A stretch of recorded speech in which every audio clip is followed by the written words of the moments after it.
welcome back to another episode of DSC's Charity Questions, where we ask the questions that the sector want to know from the experts around the sector.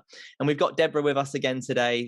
Debra's the CEO of the Directory of Social Change, and she's back off the back of a really interesting topic. And we're calling it snitchware, but whatever you want to call it, this is about tracking our staff in work. And of course, this has become a bigger topic recently. So Debra, do you just want to give a little bit of a background to where this topic came from and how you kind of went viral on Twitter and LinkedIn about this? Yes, it's a really interesting issue around snitchware, because what happened was I got sent an email, completely random, out of the blue, marketing email from a company that was offering to install effectively spyware into DSC systems in order to be able to monitor the performance of our staff. And it was a sales pitch. And this chap who'd emailed had said basically, like, this is a way of knowing whether it started with, how do you know your staff are not sat in front of the telly, watching the telly and, all that sort of thing. That's how it started. So the whole thing started from, let's assume your staff are cheating. And then if we start from assuming that, how can you go about making sure they don't cheat? And then the whole thing was then about how they can install the software. And the thing that, the whole thing I found completely outrageous, but the thing that really wound me up more than anything else was at the end when he said, and by the way, we can do this without your staff knowing we're doing it, which I was just like, I was absolutely incensed by it. Like, I literally could not believe what I was reading. And so I posted how angry I was about this on Twitter and on LinkedIn.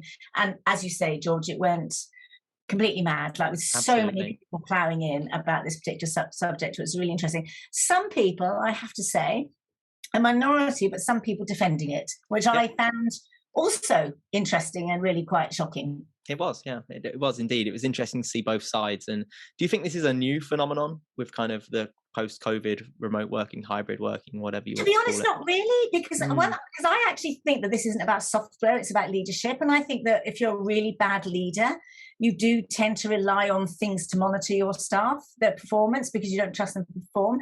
And all I think that's happened is, I think this particular individual saw a marketing opportunity because more people work from home. But it's always been an issue for, poor leaders, is that this kind of sense that they can't manage their staff. So I've always felt this isn't about software, it's about leadership, which is what I said in my original post, actually. Absolutely, yeah. And I think you're right that on the flip side of things, there are people that are, one, using it as a marketing opportunity, but also maybe believe that their staff are not working and have no idea how to change that other than some form of software. From my perspective, these staff do not exist at DSC or similar organisations I've worked at. Really. Yeah. And as you say, if it does come back to leadership. So if we think about... In every organisation, George, sorry to interrupt you, in every organisation, you get individuals, of course you do, who I'm trying to find a way of saying without swearing, but who like kind of take the mickey a bit. Thank you for swearing. They're the ones who swing the lead, etc. And of course that happens. But actually, you never deal with those situations by spying on them. You deal with them by having conversations with them about what's going on. And also this notion that, the competence or productivity of your staff is about how long they spend on the computer, and how many clicks they have and how often their mouse moves or they touch the keyboard, is daft. I could just tap away and keep moving my mouse forever and you'd think I was really productive and produce nothing of use. So There's something really kind of skew-iff about that sort of approach, I think. Yeah, and Chester, one of the researchers at the Directory of Social Change, raised a good point. Is it almost taking the easy way out, I think, for some people who don't have the time to consider what better leadership could look like? Yeah, except it's not easy. That's the interesting thing. It might be lazy, but it's definitely not the easy way out, because you do not improve performance by spying on people or looking at or like working out how much time they're spending on the computer or whether or not they've been away. For example, if you're reading a document and it's a document that you need to read for your work, hopefully you wouldn't be clicking on anything or pressing your keyboard, because you'd be concentrating on reading the document. Absolutely. And what about those people who need to print the document out and sit quietly and read it on paper? It's just, so it's not, I don't even think it's the easy way out. I think it's lazy, but I just think it's like you're creating more problems for yourself. I love that. Doing it that way. So picture me then, I'm the manager that wanting to put that in place for the team, and I've seen this software and I'm like, this sounds interesting, I could do with this information. What would you say to me if I wanted to go ahead with that? What would be your challenge to that? Don't do it. That's ridiculous. For God's sake, if you feel the need to spy on your staff, you need to get a grip and you shouldn't be a manager. Yeah. And if you're worried about your ability to manage your staff's performance, because ultimately this is about performance and productivity, Absolutely. if you feel that you can do that through software, you are definitely not the right person to be a manager. So if you're tempted to do it, ask yourself first off, am I in completely the wrong job? But actually that's not how you get good productivity and performance out of people. You get good productivity and performance out of people by listening to them, by letting them understand the impact of their work, by demonstrating the value of what they do, by noticing what they do, by praising them for their output. You don't get it by saying, I've noticed that you only did 3,792 keyboard clicks yesterday. It's like, that's just utter nonsense. Absolutely. I love what you said about noticing people and talking about them in an actual person-to-person way, having that relationship. It sounds so basic, but this is what we're missing, isn't it, sometimes? So we are in this new world, though, and the reality is people are trying to sell software like this. It has changed. And if let's say we were in an organization where we have people on site, actually in the office as well, and maybe remote workers, what about the balance there? And again, it's not necessarily about monitoring all their clicks and things like that, but what could we monitor for performance? What's the difference, George? Honestly, all I would say to any leader out there, listen, I have managed a team when I've been physically in the office with them, and I've managed a team when I've been remote from them. I can tell you, there really isn't a huge amount of difference. Like remote, so you still have to have one-to-ones. You either do it via Zoom or Teams or whatever, or you do it face-to-face. In terms of in the office, how would I have ever known that what people were doing on the computer, what they were doing, what they should have been doing, unless I stood over them? And whoever would go and stand over a member of staff in the physical workspace, you just wouldn't do it. And so all this is the equivalent of it, except sneaky. Yeah. Like, would you want to work with your chief executive standing over you if any of you people think this is the right thing to do? So actually, I don't buy this argument that it's harder to monitor and manage performance remotely than it is face-to-face. I don't agree with that. I think there are other challenges to remote management, but performance is absolutely not one of them, because if you're having the right conversations, if people know what's expected of them, if they know what the metrics are, and if you're discussing how they're achieving, what's different, really? Absolutely. You wouldn't walk in your office and stand over people to make sure they were working. You'd never get away with it. Yeah. You don't buy this thing that it's harder work when it's remote. No, it's not. I mean, it's not been harder for us at DSC, George, has it? In fact, if anything, productivity's gone up. I know. And it's almost, we have the opposite problem where we're worrying that people are working too hard.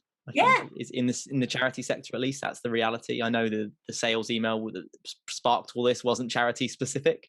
But yeah, we do have the kind of opposite effect, don't we? People working on the Sundays that maybe they wouldn't have been able to because they couldn't have accessed those tools. I like where you're going with this. And so we talk about it when we train at DSC about building a culture of trust. And it's almost what we're looking to build. And it's certainly one that I feel a part of at DSC, to speak for myself. But this came from somewhere, and ultimately you're the CEO, and of course we've got the board and the other directors, but this started with you, Debra. And if you wanted to advise another organization how to start going down this path of trust with people, is there anything you would say to that other than just the obvious, just start trusting them? Yeah, well, I have to say, George, I know it sounds really difficult, but just start trusting people. And actually it's really very easy to do, because every single job has outputs. Every job does. And the outputs are never the amount of hours you spend on the computer, the number of clicks you do. Absolutely. Like, if it's a sales job, there's sales results. If it's a customer services job, there's how quickly emails are responded to, or there's how many complaints you get. I mean, every single job, whatever the job is, has some form of metric that just comes by the nature of the fact that I don't know anybody who has a job where it's just moving the mouse. Unless it's in a Zoom.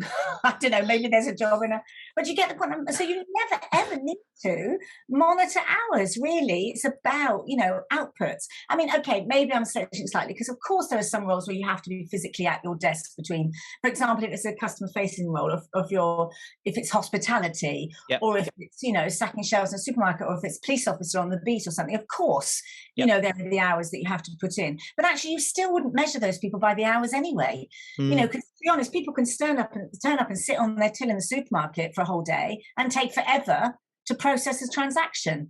Absolutely. Or be really rude to the customers. And so you would never measure them by how long they've been sat at the till. You'd measure them by, how quickly have they processed transactions? Have they dealt with the customers well? So yeah, I literally cannot see even in the private sector, any time where sneakily spying on how how often people are sat at their computers or even at their desks is a way of measuring Mm, productivity. And not only that, George, you know even better than I do. So much of the creativity and success of what you do in the workplace is because you've spoken to people. You spent half an hour having a good old gossip about a football match, and something about that conversation suddenly makes you think, oh, wouldn't it be a brilliant idea if we did a piece of research into football foundations and what good they do in the set? We've had those conversations at DSE, and absolutely. that didn't come out of anybody monitoring anybody's computer. It came out of people chatting away about things they're passionate about, and out of that comes this really fabulous idea about doing a piece of research about something or running a course on it, or I, then in other organizations there'll be other ideas. So yeah. I love that. And it is as simple as creativity. And if I can share a story I tell about you, Deborah, that maybe is Oh, a way okay. to build a Is it culture a of good trust. story? It's a good story. Well, only good stories on this podcast. Yeah. So the story we talk about, Deborah, is actually when you told us as staff to meet up colloquially with people online and have chats. And if you'd said that once, I can guarantee we'd have all gone, well, I'm not doing that because it's obviously something Deborah wants, but if she's only going to say it once, it's not that important. But you say it every week. You say it every Wednesday meeting, once a month now probably, but you bring it up regularly. And actually, I'll sit in a one-to-one and my manager will say to me, who have you met with casually in the last month? And if I say nobody, she'll say why. And I think part of that is that you actually tell it over and over again and you give us permission to do this. It can feel kind of naughty, I think is the word maybe someone might use, like I'm not doing work during work time, but we're just replicating what we lost from the office, if that's fair to say. Sure, and in the office, because I mean, again, George, of course, you know this is true, but it makes me laugh when people moan about meetings or they moan about the amount of time people have spent like by the coffee machine or whatever. The reality is, work gets done through relationships always. Of course, and people can say, like, well, relationships are not going to write my report. Yes, they are, Mm, because you can't write that report unless you get that piece of information from your colleague in that other department. And if love you that. don't have a good relationship with them, you're not going to get that data. You're not going to get it in time. You're going to have to chase it. So anybody who thinks that time spent chatting about stuff and gossiping about what you watched on telly the night before, what your hobbies are, and that there's no place for that in work needs their head examined, because we spend a lot of time chatting and gossiping at DSC, and yet look how productive we are, George. You know, it's all part of building relationships in the workplace, and the stronger the relationships, the easier it is to pick up the phone or send an email saying, George, mate, I'm really, really stuck. Is there any chance at all that you could cover me for me on Friday? Or look, Perfect. I know it's not your job, but we really, really need help in the research team, like inputting this data. Any chance at all you can? And what you're 100% more likely to get. Of course I will. Let me see what Of I can do. course. Or I can't this time, but hold me to it, and I promise you next time I'll help out. Then you get that. Absolutely. Absolutely. Yeah. And it is in between those relationships that the creativity happens, which is so important as well. So I think we're kind of going down this path, aren't we? But how do we ensure that people are feeling comfortable when they're either remote or working hybrid? Is there anything you would recommend to people, managers, leaders, to make sure they are comfortable, staff? Yeah, well, so the thing I've learned really hard at DSC, so I've had to really change some of my ideas about how we work since the pandemic and going remote and things like that. And I would say that if you communicated a lot when you're in person, you need to do double that amount remotely. And Mm, people moan about it. They will say, like, oh, do we really have to check in at 9:30 in the morning? Or do we have to give up half an hour to do this chatty, gossipy stuff? Or do I really have to meet with my team at the end of the day?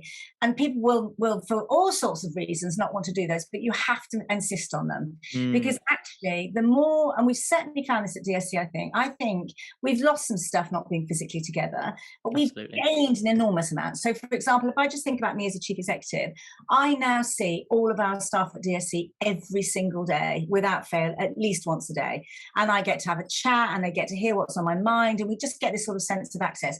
When we were not working in that way, I would have seen the people in the London office maybe once, twice a week if we were Yeah. lucky. I would have seen the Liverpool team maybe once a week, and I'd have waved at them Mm, through our Liverpool window, hmm. you know. And so in fact, actually, I think that the barriers between the layers in our organisation have broken down more with Zoom and accessibility than they would have done when it was physically face to face. When if anybody wanted to speak to me, it was more effortful. Mm, Now, mm. I mean, I don't know, George, you might have a different perspective on that, but that's my view.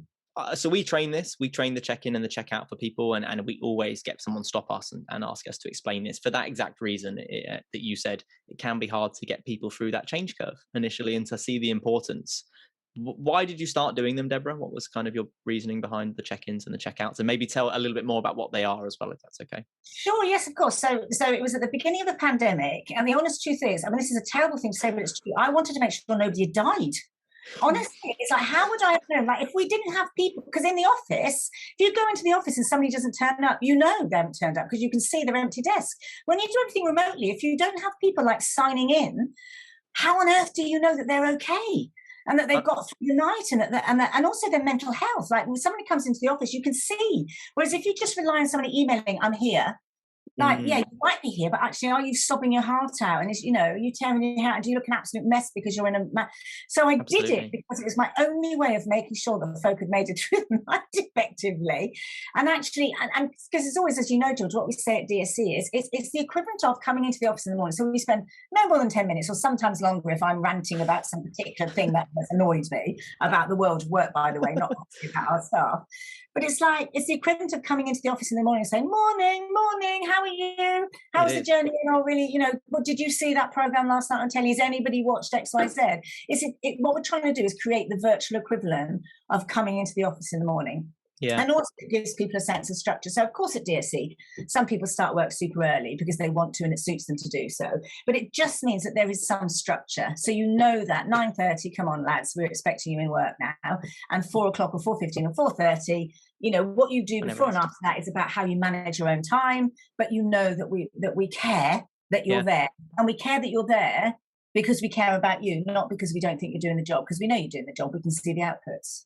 Absolutely. And I think just to clarify, the checkout is just a team meeting in the afternoon. That's what we do. So we don't all come together as an organization just in our departments. And again, we do it in the morning, don't we? But in the morning, it's the whole everybody, whole organization together. Absolutely, yeah. And as Deborah said, sometimes it's 5 minutes, sometimes it's longer. And the team checkouts, I mean, we've been on those for an hour before, an hour and 15 minutes. But it's all really good work, and we're always progressing ideas. And I can really reciprocate what you said about meeting the Liverpool team more. My Liverpool colleagues, I now see every day.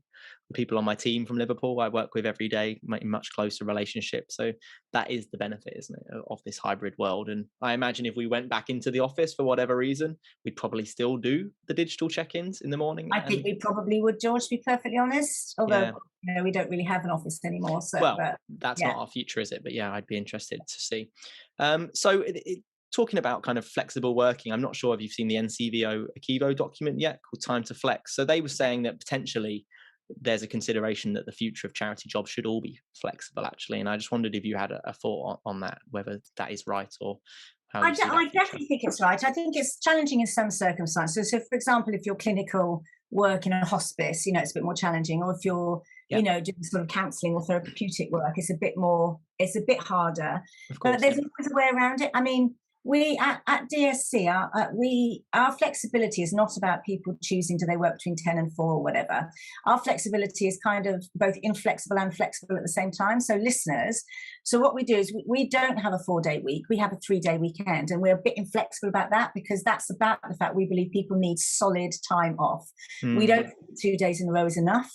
We don't think it's stressful for people. We don't think they can get everything done they need to do because people have got to sort out, all sorts of personal things. So we call it specifically a 3-day weekend, not a 4-day working week. Absolutely. And around that, we're not particularly flexible. So people can't swap one of those days for another day in the week. It's a 3-day weekend. That's in our terms and conditions. However, what we are very flexible about is how people manage their hours in the 4 days that they do their work. So we are. So, I remember like some years ago now getting into massive trouble from like colleagues saying like, Deborah, you mustn't send emails on a Saturday morning because, it puts pressure on people to answer them. And I can remember feeling both really annoyed about that and also guilty. So guilty because I don't want people to feel pressure, but also that's so unfair on me. So what you're asking me to do is store up work. So I've got to remember on Monday to send these emails. I've got, so it's making my life harder and more stressful because you get really, and so and in fact, I now even have on my emails, if you get my email out of your office hours, I don't expect an answer. But actually the flexibility we're working now at DSC is we say, look, if you find for whatever reason you need personal time during those working days that you have, you can't just take it willy-nilly because that's not supportive or respectful of your team members and your managers. You just need to say, team, do you mind if I disappear off for an hour because I need to sort out the kids or whatever?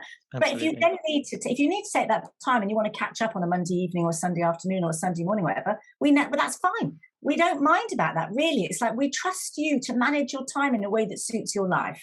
We encourage you to have a full break, Yeah. Friday, Saturday, Sunday, or Saturday, Sunday, Monday. But outside of those kind of parameters, you manage your time how it suits you and makes it work for you, provided you get the job done. And in fact, we even say in our guidance about this kind of work, we say we don't count your hours. We will only ask you about the hours you're putting in if your performance starts to suffer. And then the very first question we'll ask you will be, are you sure you're managing your hours right? Are you doing the input? But that will be the only reason we would ever ask you for that. Up till that, we trust you. And if you're getting the job done, seriously, why would we monitor how much time you're spending to doing it if it's good quality and it's what we're asking you to do? That's exactly it. And it's what we train on all of our courses as well, helping organizations to set clear targets. I mean, that's a big step for some organizations to actually have those targets in the first place. Just for openness, my targets are to sell training, deliver training, and write more training courses. It's pretty clear. My boss doesn't mind if I'm making courses at 2 a.m. in the morning. I'm not, but she doesn't mind that as long as I'm here at 10 o'clock to do the training that I am reacting to. Absolutely. And it's been nice to go on that journey, actually, Deborah, and see how that change has empowered me to work more effectively. I now know how effective I am before 9 o'clock, whereas I was originally using all of that time just to commute and getting to work. And by the time I'm actually at work at 9 a.m., I've used my most effective hours commuting, whereas now same for me. I'm much, much better in the morning than I am at the end of the day. It's very true. And also, I think, George, it's important for people to understand that like we're all learning as we go along. I mean, the best advice I can give to any organisation or any leader who's trying to implement change is that the way we do it at DSE is we always frame it like it's an experiment. We always say, let's try this out for 6 months, and if it doesn't work, we'll change it again. Or let's see how, like we're always very clear. Don't get used to things too much as they are, because we might change them if they don't work. And actually what happens is when you frame an idea or a way of doing things differently as an experiment, people get less resistant to it. It's when you present it as a fait accompli, is that this is going to be how it is forever. People then get kind of scared about, well, what if? But once you say that, do you know what, let's try it and let's iron out the bugs as we go along. And, if it turns out it's not working, then we'll do something different. And I think people, certainly at DSC, my experience is people are much less defensive about change because we frame it like it's an experiment. Let's see how it goes. I think I wasn't able to explain that to someone I was on the phone to yesterday. That's exactly it, isn't it? We do offer it as an experiment, and that allows us to do things like we're going to experiment with the 3-day weekend. And then suddenly 2 years later, we've all been on a 3-day weekend for 2 years. Yeah. Well, it's terms and conditions now. It's part of your contract. So absolutely, yeah. It'd be very hard for DSE to take it off you. Exactly. It's actually taken the final step and put that in place.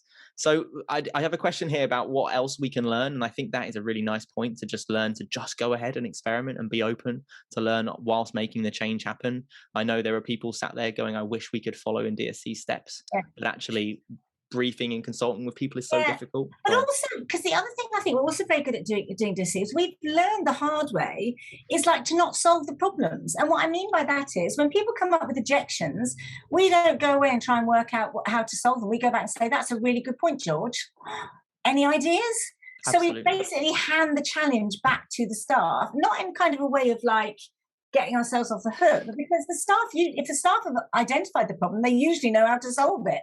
Yeah. Very often, and because the other thing is, if you go away as a leadership team or as a directors group and you solve the problems, when you come back, you're presenting your solution to the staff, and there's always going to be a little bit of resistance to that. Of course there will. Whereas if you go back to the staff and say, that's such a good point, like we had the issue with the bank holidays, for example, George, when we went to the 3-day weekend. Yeah. It's like, how the hell do we solve that? It was the staff who came up with this idea of tacking on the extra day to those long weekends, which we covered. We didn't come up with that. I think honestly, it's like, trust your people to solve the problem. There are problems and there are constraints, and it's not no model of working is perfect. But if you pass the problems back to the staff team and say, do you know what, you're absolutely right. So you don't deny the problem. You say, yes, a really good point. How on earth can we solve it? They will solve it because the people you employ are intelligent adults. Circles back round to that creativity, actually, doesn't it? And giving people a voice and listening to them as well. I remember one of my most powerful moments as a manager is when you finally are trained not to tell people what to do all the time and actually ask open questions. And this was a long time before DSE, but you ask someone an open question that you know the answer to, and they come back with an answer you didn't expect, and you're like, that's way better than what I was thinking. Yes, And George, it's quite a exactly powerful right. moment. Yeah. And if you haven't had that experience as a manager and you're listening to this, seek that moment, because that is a nice opportunity to realize it's not all on my shoulders to do this. Actually, I love that. And so, anything else that's worked, Deborah? We've got the 3-day week, we've got the check-ins in the mornings, the check-outs, all about building this trust culture. Anything else working at DSC towards that? Oh gosh, that's a good question. I mean, I always say to people, we have very solid management structures and expectations at DSC, which we communicate all the time. So we have a set of leadership standards, for example, as you know, George. Yeah. Having been a member of the leadership team, that we monitor and that we discuss every month at our leadership team meetings. We also do things like, we don't expect people to automatically know how to do stuff. So, for example, so obviously, managers are expected to have one-to-ones with their staff. We have very strict standards about that. You have to have your one-to-ones diaried a year in advance. And if I went to a member of your team and said, when's your one-to-one with your manager in September, they would be able to tell me. And if they weren't able to tell me, I'd be quite cross about it, because we're supposed to do that. Yep. So people know when their personal, private, special time with their manager is. Special time, yep. That sounds a bit old, doesn't it? But you know what I mean? But we also do, for example, we have the one-to-one guidance to managers. So we have a checklist, as you know, George, but as we have a checklist which gives guidance to managers about the kinds of conversations they probably could be having with their staff and the sorts of questions to ask. And of course, it covers stuff like performance, but it also talks about well-being and mental health and your equipment and your environment and things like that. But we also do a checklist of guidance for staff about what they can expect from their one-to-ones with the managers, and what sorts of things they could be asking, and what sorts of things we'll be expecting their managers to cover with us. So both sides are given support and structures and information to help them to get the most out of their one-to-ones, for example. And I think it's those things where we don't assume that people should just know. We always start by assuming that, firstly, you can trust people, and secondly, the more information and support you can give people, the easier it is going to be for them to do their work and to shine. So everything we do is about trying to put in place those things that free people up to shine. Absolutely. Yeah, that's such a good example. Such a good example. So anything that didn't work? Anything that hasn't worked? Anything? Honestly, no, only because we keep shoveling stuff back to the staff to prove them. But I have to say that I have occasionally struggled with letting go of my own views and my own, bearing in mind, I'm in my mid to late 50s. I've been at work since I was 19, and I was a child of the 80s when you got to work at 10 minutes before 9, and you hung up your coat and you got your coffee and you were sat at your desk ready to start work at 9. And in the old days, it was very difficult when staff rolled in at 9 and then took, and when they would go and make themselves breakfast at their desk. I used to find that really difficult to deal with. And so I've had to let go of some of my preconceptions about what work is. So I would say the biggest struggle has not been with DSC or with the staff, it's been with my own attachment to what I was taught about what work is like and all the rest of it. And I've had to really, really rethink some of my notions about what's effective in the workplace and what matters. And so it's not so much things that haven't worked, but I think some of us, particularly those of us, who've been around a bit longer and, we're brought up in perhaps a less, less open creative time, have had to really struggle with letting go of some of our old-fashioned ideas about how work works. So it's not that, and of course things haven't worked, but I can't remember them, to be honest, George, because we've solved them. I can't think of any, and I would love to say some. Yeah, I know. I'm sorry, but I think it's because clearly there were things that didn't work, because we're not perfect. Yep. But we solved them and we moved on. We solved them and we moved on, because we try not to let things fester, don't we, at DSC? We do try and pick things up. It's not that it didn't work, it's that it just isn't like that anymore, almost. So I like exactly. that. And thank you for being so honest, Debra. I think you're so right. The growth mindset, the ability to keep learning and challenge ourselves is something we all need. And so, I really appreciate you saying that. And I've seen that. I've seen things change at DSC in the 5 years I've been here. And amazing. Great to witness that, definitely. Are you inspired by any individual specifically on kind of your approach to empowering staff? Is there anybody you would recommend listeners to go and listen to? No, George. And the only reason being is, and this can sound weird given I'm giving a postcard, the people who talk about it are generally not the ones I want to listen to. I think about our staff at DSC. So I'm massively inspired by you, for example. I'm hugely inspired by people like Shireen or like Jane. Jane, for listeners, is one of our staff members at DSC who had been out of work for quite some time. Well, when I say out of work, she'd been working, but she'd been working as a mum, bringing up her kids and stuff. Yeah. and she came to work for us, and she had to learn it. She wasn't very familiar with computers and things like that. And like, I'm in awe of her. Like she went from space, when she came, we had to show her how to like use a mouse, really. And now she's like, I mean, we laugh with her about it. She's now like the rabid IT. Like, it's like we unleashed a monster with Jane. She's like, she's on that IT. She like, and we were laughing about it the other day when we were chatting in a one-to-one, and she was saying, you know, oh my God, she said, I just imported and exported a whole load of data to update, you know, and I'm like, I don't even know what she means. And this is our lovely Jane. I know. And so I just think, so people like that really inspire me, you know, who are learning new ways of doing stuff, who are just, it's never the people who pontificate, which I know sounds horribly critical given I'm pontificating here. Yeah. But it's like, I mean, you know, the people in our organization just astonish me. Sen, who steps up, you know, to cover the finance stuff and gets that work done. Or Gwen, who is the most incredible human being when it comes to dealing with customers ever. I mean, when you listen to her take an angry customer down and like turn it into they become a massive fan, that's awe-inspiring. So those tend to be the people, I would say. So actually, yeah, who would I listen to? The people in your organization, observe the work they do. There's not some external clever guru out there who's going to transform your way of thinking or inspire you. It's going to be the people in your own workspace who will absolutely like gobsmack you by their creativity and their energy and the way they do stuff. So yeah, that's what I would say, George. There's no one, I mean, there are all sorts of like gurus who are probably quite entertaining and interesting to listen to, and I do too, but yeah, start by listening to your people and really paying attention to what they think, and you'd be amazed how inspired you'll be. Wow, that is powerful. Yeah, absolutely. Thank you, Debra. That is really nice, actually, and yeah, really well summed up there. Before we finish, and I give you the opportunity to say where people can find you, is there anything else you wanted to say? You know, when you trust people, you will be absolutely amazed by what they do for you. People, trusting folk is like shining sunshine on flowers with a little bit of rain. You know, if people feel the warmth of your trust and your admiration, they honestly will blossom. I know that sounds ridiculously flowery, see what I did there. It does sound flowery, but in my experience it's true. And you know what, we spend far too much time organizing our organization's rules and behaviors around the one or two people who take the piss, which there will always be those people, but you're never going to manage those people through snitchware or not trusting them. You just have to deal with them when you come across them. But if you trust the others, you will be absolutely amazed at the results that you get. Amazing. And that's it. That's the takeaway for today, isn't it? Speak to our colleagues and our friends and ask open questions and trust what they say and challenge them to support you with the challenges you're going through as well.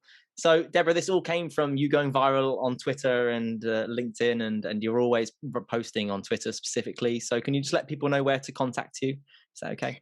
Sure, yeah. So you can always find me via the DSC website, of course, which is www.dsc.org.uk. You can find me on Twitter, and my Twitter handle, which I find hilarious, but anyway, is Deb Alcott-Tyler.